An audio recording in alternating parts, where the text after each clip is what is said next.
That's Ben Sidran and his crew rolling out into the night, swinging to and fro. And along with him, a few of the Petersons. Patty Peterson doing the background vocals and Ben doing the solo and keyboard work with Billy Peterson on bass. And the entire session involves a couple of other Petersons, including Paul and Ricky. But for the moment, we're focusing in on Billy Peterson. Bill is just off stand at the Artist Quarter, where he's been accompanying that new face and voice for the guitar, Joshua Breakstone. Billy, welcome in. Well, thank you, Leigh. It's nice to be with you. Well, I'm glad to capture you. The Peterson clan is scattered right now, I think, between Europe and the United States. Is Linda overseas? Linda's overseas. She's in Copenhagen right now. Doing a session? Well, she did do a session with myself. I was over in Europe touring with Ben Sidran, whom you just heard, and we actually hooked up in Copenhagen and did a recording session with our mutual old friend Bob Rockwell and a couple other people that were on her previous album, Butch Lacey on piano, and Doug Rainey on guitar, and then Gordy Knutson, who's Ben Sidran's drummer, was also on the date. And we did a live digital recording at Montmartre, which is many jazz records have been recorded there. And hopefully, I haven't heard the final product, but hopefully we got enough for a compact disc out of the live performance. So that remains to be seen, though. Sounds exciting. Yes. Billy, just to go back in time, what is it in your family that turned out almost a complete full orchestra, which involves, mother, father, sons, and daughters?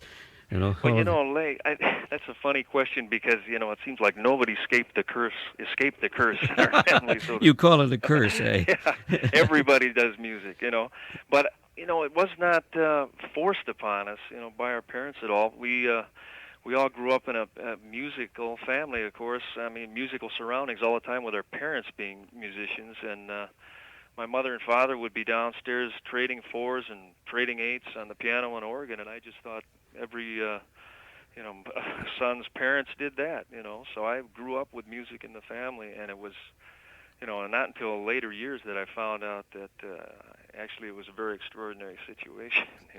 It certainly is, especially when the youngest member of the group, I believe, Paul Peterson, has suddenly... how old is Paul? I think Paul is 23 now. He's 23. He already is a major recording artist with a release on MCA, isn't he? Right, yes it is.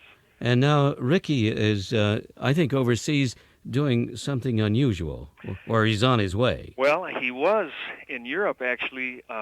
Actually, Ricky and I hooked up in Copenhagen right after the session with Linda and Bob Rockwell and the likes of who I told you about.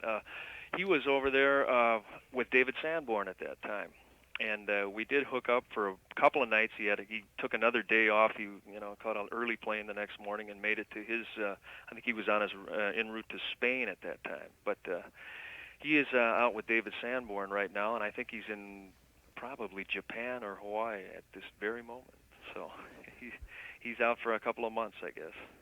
This is a jet-set family, if I ever heard it, in the land of music. Well, I tell you, yeah, it's amazing what a grown man will do for a living. Yeah, that just breaks me up. Oh, well, Billy, you following the bass, I just might ask, what is your... I remember hearing a conversation, I think, between you and Mark Johnson behind stage when Bill Evans played Northrop. That's right, you were there. And is there any sort of latent... would you have enjoyed playing a circuit with Bill Evans? What a silly question. Well, that goes without saying. That would, of course, be the highlight of any bass player's career, jazz bass player's career, to do something like that.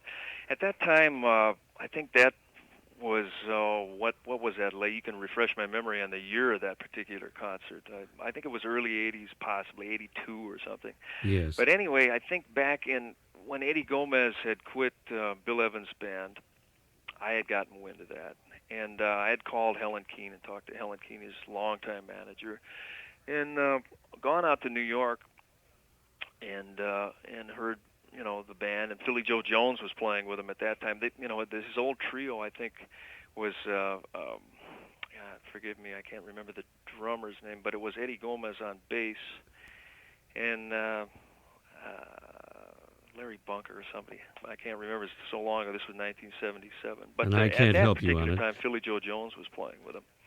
And I had gotten wind that Eddie was going to quit the band, so I went out there after talking to Helen Keane, and to see if I could get an audition to talk, to play with him. But at that time, Mark Johnson had made the audition before me, and Bill said, "Well, listen, I'm going to take Mark over to Copenhagen." It's funny, back to Copenhagen for a television show, and I think he's going to work out. I really love his playing, which everybody knows Mark is a wonderful bassist, and he ended up doing the job with Bill Evans, of course, until he died. But I was in line for a shot at that thing, but I never really pulled it off. Mark nailed down the chair for many years after that, up until the time of Bill Evans' death. Billy Peterson, on another line here, Patty Peterson, another sister, is a rather remarkable singer, and she did the background work here along with your mother Jean and Linda. Patty's talent has yet to be fully recognized, and has she a recording project in the works? She does, and I just produced a record for her, and I think it's going to be released real soon. We did the album right here in the Twin Cities at Metro Studios, and we recorded part of it. Actually, I've got a little recording studio, and we did it there over at Jeannie's basement, my mother Jeannie Arlen Peterson, her basement, and we got a digital recording from there. And the project should be coming out real shortly, I think within the next couple of weeks. And boy, we got some great players on it. Ira Sullivan is playing on it, the great tenor saxophonist. He plays everything, flute, trumpet, of course, and Bob Rockwell's on it. He's on a cut. And let's see, David Hazeltine, the great talent from Milwaukee. Milwaukee, right? Yeah. And myself and the wonderful Kenny Horst. Well, Billy, I can't imagine one family being so active in music in quite the way, except for the Jones family out of Detroit. Yes. And they represented a consolidated mass. There are the Barbers, and then from this territory, and originally the Pettifords, whom Joshua Breakstone really admires, and you're appearing with him currently at the Artist Quarter. That's right, yeah. Josh. You and Kenny Horst and Mikkel Romstead. I know we'll see you on stand tonight at the Artist Quarter. Right, tonight we resume at 8 o'clock sharp, Sunday night here at the Artist Quarter. All right, if you have any more room on the calendar, why don't you organize a big band? A big yeah, that would be nice. All right, well, thanks so much for taking time to bring us up to date on these compacted, impacting activities of the Peterson clan. Well, thank you, Leigh. It's been nice being with you here in the wee small hours. Indeed. Thanks much. Okay, thank you so much. Bye-bye. Good night, Billy Peterson.